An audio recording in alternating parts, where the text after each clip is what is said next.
Yo, what's good with y'all? In today's video, I got how to make a basic domain expansion. What's up? What's good to everybody currently watching the premiere? Thank y'all for tapping in. I really do appreciate it. So thank you guys for all the love and support I'm showing on my channel. My views been up. My subscriber gain is I'm getting over 1,000 subscribers a month. We're at 5.7 thousand. Well, no, by the time this video is out, because this video probably dropping in like early February. So I might honestly be either at 6,000 or close to 6,000. But just thank y'all for all the love and support you've been showing me. Thank you to everyone who's joined my Discord server and who just be there talking and chilling. My new Discord channel, my new Discord members and my new channel members. Thank y'all for all the love and support I'm showing. I really do appreciate it and stuff. But let's go ahead and get straight into it. Okay, so expect to see a lot more domain expansion content since I decided to branch out into it. I did some polls and stuff, and people are interested in that, which didn't surprise me because anything really DigiKit related, people would be interested in. So yeah, the only real domain expansions I've done is just Gojos and stuff, and I'm probably gonna make an updated version of that because it feels a little sloppy looking back on it. Like it looks, I don't know, it looks a little sloppy in my opinion. But people did seem to love the video though, so definitely something for me to think about. So I pretty much plan to do different domain expansions. Sukuna, maybe updated version of Gojos, Jogos, and Mahitos and stuff. I don't know if I'm gonna do Dagons, I don't know.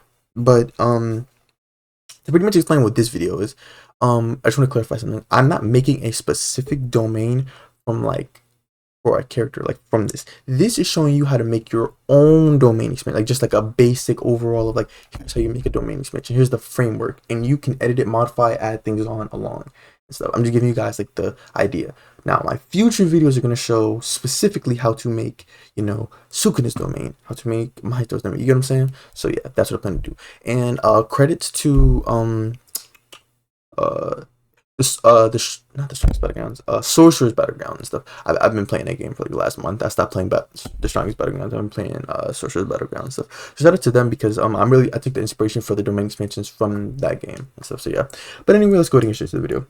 Okay, so first things first, we are going to need to create our domain and stuff. Now obviously I'm not about to open Blender and start cooking up a by domain expansion. You guys know I get all my models from the toolbox. All I'm doing is simply just showing you guys just how you would go about making one. Okay, so you wouldn't use a part, right? You would use a part. The reason why you can't use a part is because of this, right? So say if you try to use like, I don't know, a spear or like a block or whatever, right? It doesn't really matter. Say you try to use like a spear, for example, and in all honesty, you should be using a part, but just for the demonstration, right? So here's the issue with that. You can't make a regular part double-sided. If you don't know what double-sided means, that means where you see how we can see it on the outside. That means if somebody was inside the part, they would also be able to, like, they wouldn't be able to see through it, okay, because it'd be double-sided. You can only do that with mesh parts. So let's delete that. Let me just check. Okay, I'm good. So let me insert a mesh part now, right? So insert a mesh part. If you don't know what a mesh part is it's a regular part, but this is where like when people get like the Blender models and stuff, I don't know how to do it. Don't ask me how to do it. I don't do none of that. All I know is that they, you know, they put the file, mesh ID, whatever in there, and then it just turns into mesh and stuff. That's how, you know, domain expansion models are, you know, imported, I guess you could say, right? So you guys see the double-sided property, right? So if I scale this part, right?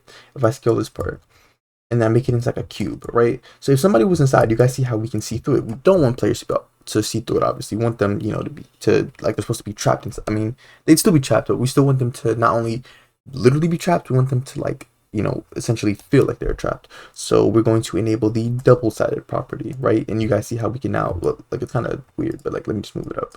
So as you guys can see, we can't see through it, right? We can't see through it. It's just like we're fully boxed in, right? So what I want you guys to do is you're gonna create a group. You're gonna press Control plus G, or you could like I'm pretty sure you could just right click and then there's like a group option. Yeah, yeah, right there. Group as a model, right? So you want to create a model. You're gonna name this model domain model. The mesh part is going to be your just domain because this is going to be the main domain part, right? So you can do some customization. I'm gonna make it black. I'm gonna make the material metal. I'm gonna scale it a little more just so it's a little bigger. No homo. Okay, so we're gonna do it like this, right? So okay, like that. The size is up to y'all, right? So as you guys can see, you can't even really tell that you're going in and out of it. You can't really tell because it just looks the same. But yeah. Now that I think about it, maybe we should make this like a little, yeah, maybe we should make this like a little lighter because like you can't really eat it, like a gray because like you can't really see. Okay, so let's say we have the domain is smoky gray, right? So we have our domain. So we're going to want to set our transparency to 1. I'm not going to do that yet just because I'm still setting it up. But at the end, we're going to want to set our domain transparency to 1 because we want to tween it so that it appears. You want to make sure Can Collide is turned off. We need to create walls so that players can't leave. You want to make sure it is anchored. Now, to explain the Can Collide thing, this is actually an issue I ran into. I just figured out that, hence why, we're at the point of making the video. So the thing is, say if you wanted to make this Can Collide, right? It wouldn't be possible for players to be inside of it. Like if a player was inside of it and you made it Can Collide, it would just like it would kick them out of it because that's just how the physics in Roblox work. It would just kick them out of it because like obviously two objects that have Can Collide on can't like be inside of each other like real life, right? So that's why we have to actually create walls.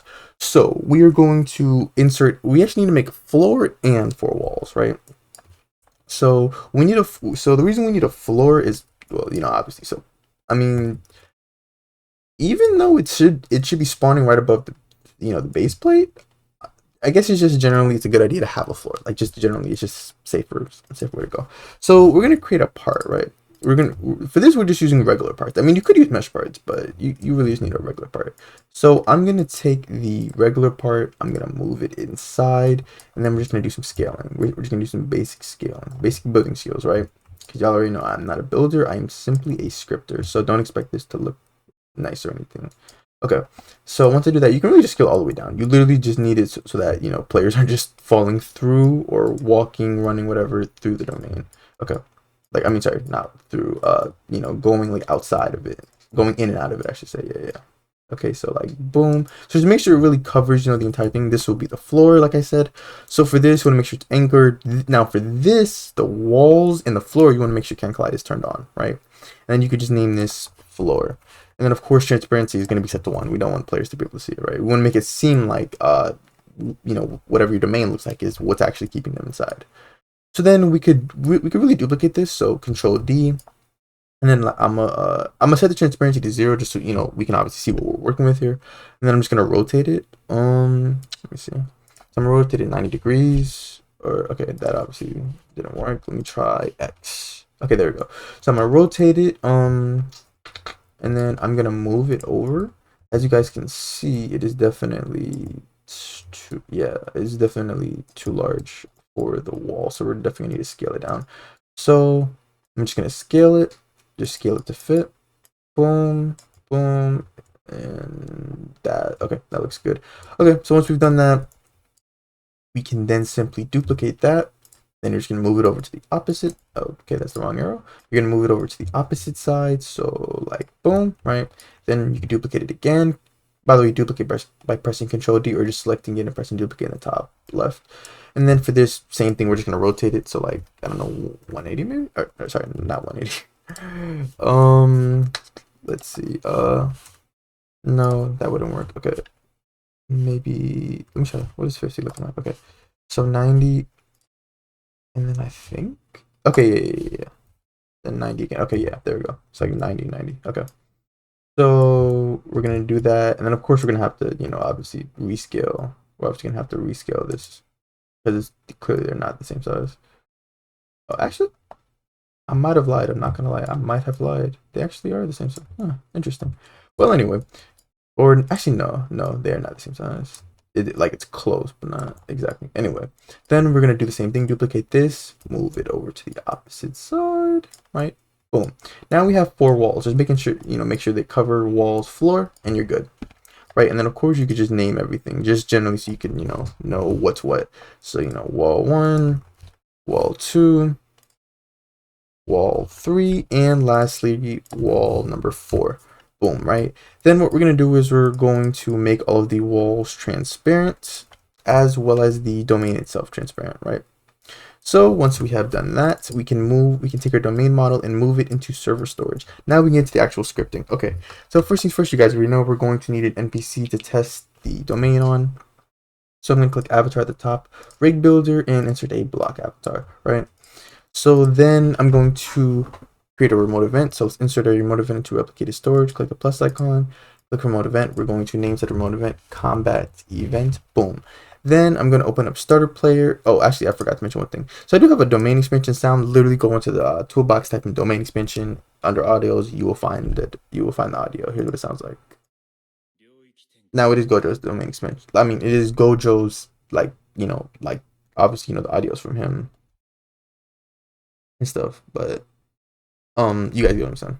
Anyway, so once you get your sound, just throw it in sound service name domain expansion, or actually it doesn't really matter what you name it. Just make sure you're referencing it correctly. So then we're gonna insert a local script into starter player scripts. Boom. All right. We're gonna name this script combat script, and in parentheses put local. Right. Then we're going to delete print hello world. We're gonna need to make two variables first. Let's get the user input service. We're gonna say local UIS is equal to game get service user input service. Then I'm going to create a variable for the combat remote event. I'm gonna say local combat event is equal to game replicated storage with child combat event. Then I'm going to set up a function. I'm going to say uis.input begin connect. Actually, hold on. I just thought about something. I thought about a video idea. Not gonna lie. I just thought about that mid video. I look at that video idea. Anyway, we're going to say function. Then in parentheses, I'm going to put input, comma processed. Right. Then enter. Then you're going to say if statement, you're going to say if input dot key code is equal to enum dot key code dot e. I'm sorry, I did that wrong. If input dot user input type is equal to enum, don't skip a step, dot keyboard and not process, which means the player is not typing in chat. Enter. Then you're going to say if input dot key code is equal to enum dot key code dot e, or whatever keybind you want to go with, right? Enter. Then you're going to say combat event. By your server in quotation marks, you're going to put domain expansion, and you don't have to send over any other arguments or anything. Okay, I'm good. So then we can close the local script. We can insert a server script into server script service, right? Then we can rename the script combat script in parentheses put server. Boom, right? We can delete print hello world. We can create variables. We're getting to the functions. So first we're gonna need the tween service, of course. So local ts is equal to game get service tween service. As you guys know, domain expansions are a combination of tweening, sound effects, visual effects. Then we're gonna get the sound service local ss is equal to game get service sound service. Right. Then lastly, we're gonna of course get the combat remote event. So combat events is equal to game the replicated storage with child combat events. Then I'm going to set up the function. I'm going to say combat event dot on server event connect function. In parentheses, you're going to put PLR short for the player, comma event type. Enter. You're going to get the player's character. You're going to say local character is equal to player dot character. Then you're going to set up an if statement. You're going to say if event type is equal to quotation marks domain expansion. Oh, sorry. Yeah. Enter. Right. Then you're gonna say ss.do. Now the reason I'm playing my sound effect first is because like the way the sound works, it's like the total length of the sound is like 1.5 seconds, but it doesn't actually start playing until like 0.8 seconds. So adjust the wait time as needed, okay?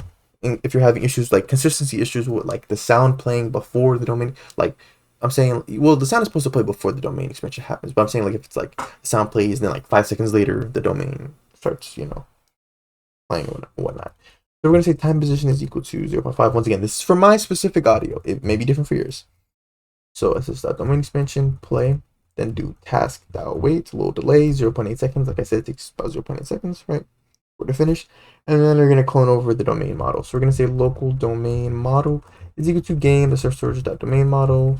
And then we're going to say clone, right? Boom, enter. Then we're going to say domain model, pivot to character, dot humanoid, group part dot c frame, and then we're gonna say time c frame dot new -1 -10 and -1. This is what I found works for me, but you guys can mess around with the c frame numbers and see if you get something else you like. Then of course we're gonna say domain model dot floor. In all honesty, I don't know if I still need to do this because this was like one of the first things I did when I made it before I even made the domain expansion into a model. So I don't think I honestly have to do this. I don't think I have to. I'm gonna see. We're gonna leave this out. Yeah. Okay, so delete that. We're gonna leave that out and we're gonna see. If there's issues, then we're gonna come back to it. Okay. So then I'm gonna say domain model, of course, dot parent is equal to, the workspace. Then we're gonna set up the tween. So first tween, we're gonna say local domain tween is equal to ts create. You're gonna say domain model, then reference the domain part itself. comma, tween info dot new. I'm going to put 2.5 seconds. It's up to you guys for the time. Then enum dot easing style, I'm going linear, and then lastly I'm going with the easing direction of out. Again, completely up to you guys, whatever we want to go with. Then we're going to create a table to modify the properties, special brackets, and we're going to just simply say transparency is equal to 0 so that, you know, it slowly appears. Then domain tween play, right? Then I'm going to set up a table. I'm going to say local trapped players, pretty self-explanatory, players who are trapped inside the domain. I'm simply just doing a little damage thing where, like, after, like, it's kind of like the Sukuda's domain expansion from Source's Battleground, where, like, the players are just, like, damaged after a couple seconds for whoever's, you know, trapped inside. So I'm going to say domain model dot domain dot touched connect function, in parentheses, put hit enter. You're going to say if hit dot parent find first child, in quotation marks, is a humanoid, so theory that an NPC or a player. And of course, hit dot parent dot name is nil equal to player name to make sure it's not referencing the player who's attacking. And not table dot find trapped players, comma, hit dot parent dot name is to prevent people's name from being entered, you know, over and over again. It wouldn't really present an issue, but it's just good, you know, not to have a table full of just a whole bunch of names when it could just be a couple. So then we're going to insert the name into the table. So table dot insert trapped players, hit dot parent dot name, right? Then we're going to go in between the ends, and we're going to wait 2 seconds. Oh, sorry. We're going to wait 2 seconds, right? Boom.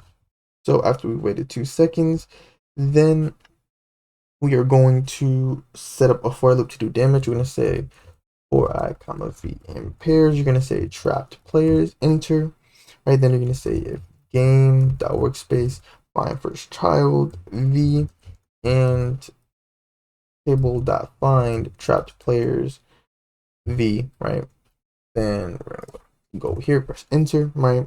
Then you're going to remove the name from the table, so table dot remove trapped players, comma, table dot find trapped players, comma, v. Boom. Then we're going to get the enemy character. We're going to say local enemy character is equal to game dot workspace find first child v. So remember, that's the player's username, right?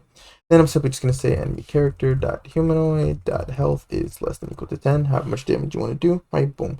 Then we're going to go in between the ends. We're going to throw another task that wait 2 seconds in there. And then this is just simply to just make the domain disappear. We can really copy and paste the domain tween up here. So just Control C, Control V, put 2, 2.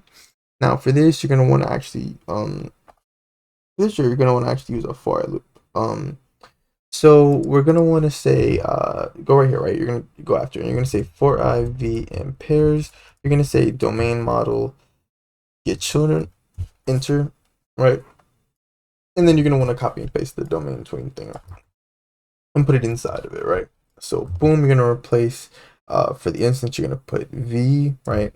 For this, I decided to go with 1.5 seconds, but I'm going to try 1 second, see how that looks. And then I decided to go in. Transparency will be set to 1 because we want it to slowly disappear. And then we're going to say can collide. Can collide is also equal to false so that the players, you know, can really move and all that, right?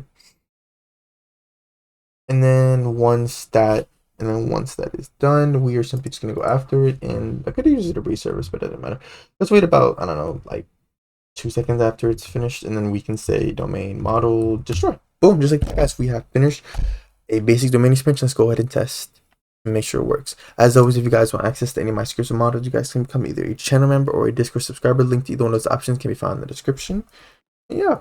And you should definitely join my Discord server. We got over 2,000 members and stuff. You guys can get help on any of my scripts. If you're experiencing any issues, don't even waste the time and comment. Just go to the description, join the Discord server. Yeah. But anyway, let's go to test. Okay, so we have our NPC right here. If I go ahead and press the E key, you guys should have heard the Ryoki Tenkai. It sounds very low. Okay. Well, it did damage. It slowly appeared, but the floor is not. Okay, see? Okay, so I guess I was. Okay, that's what I thought. I had a feeling. So let's go back here, and now let's try to add with the floor line. Let's try to add the floor line now. We're going to say domain model dot domain, or sorry, not dot domain. Domain model dot floor dot c-frame is equal to domain model dot domain dot c-frame times c-frame dot new -1 comma -10 comma -1, right? Oh, sorry, not -10, -20, right? Simple. Now let's test it and see if the floor is in the right position. So if I press, let's see. I kind of had a feeling that was okay. So the walls and stuff is working. That's so weird. Why is it? I feel like I'm forgetting something. I really feel like I'm forgetting something. Wait, the floor is anchored. Yeah, the floor is anchored. Okay. Yeah, they're all anchored. That's so strange. Let me model pivot to -1.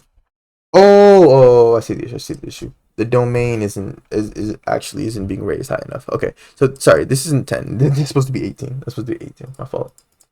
That's what it is. That's what I thought. Because I was like, I was just kind of confused. Okay, so now, okay, and it's what? It's still doing the same thing. I'm confused. But I literally raised it though, so I don't understand. Why is it still? Oh, I just peeped. I just peeped. I just peeped. Okay, hold on. Okay, hold on, guys. I did actually just think about something. Okay, I didn't. I honestly didn't think about this the first time, right? So 6649. Okay. I didn't think about this the first time. So you do have to adjust this value, the Y value, based on however tall your domain expansion is. I honestly didn't think about that. Like, obviously, like the bigger the box is and stuff, the higher the numbers can have to be. I didn't think about that. Oh, I didn't realize that. I should use the same size that I used when I made this the first time. Wait, how much is it like under the map? Jesus Christ! Oh my God! See, that's the problem right there. I made the domain too tall. That's actually the problem. Let me like cut that in like half. Let me cut that in half and then see what's going on. So that's the problem, guys. You have to adjust it based on how tall your. What the fuck? Okay, okay, it's okay. We are simply just going to adjust this value. Change. I don't know. We're just gonna mess around with the value. Literally, just mess around with the Y value until you can see the floor and it's all good. Huh? Something tells me that is not. Oh, oh, I see. That is not good. Oh, and I just realized that it's supposed to be a positive number, not a negative number. I don't know why I don't know what be going on sometimes, guys. Okay, there. Okay, okay, okay. So, mm, maybe change this like, I don't know, 10. So the whole point is of really what I'm doing. I'm just generally showing you guys just mess around with the number. It's gonna be different. Like unless you major is the exact same size as mine and stuff, then it's not. Then it's gonna be difficult. It's gonna be difficult to work with. Like literally. Okay, so it needs to be lower. It's like 5. So literally just keep messing around with the number until you see like it right under right under the player's. It should be spawning like right under the player's feet. Okay, that's okay. That's close, but that's a little bit too low for like 7, but I'm getting closer. Generally what I'm showing you guys is just keep messing around with the number and then eventually you'll get the result you want. Okay, there we go. That's better. It's better. The point is just mess around with the number and you'll be good to go. If you need help or anything, just join the Discord server. Links in the description, and I got you for sure. Either me or one of my helpers, of course. I hope you guys enjoyed the video. If you did enjoy the video, leave a like and subscribe. Thank you all for watching, and I will see you guys in the next video.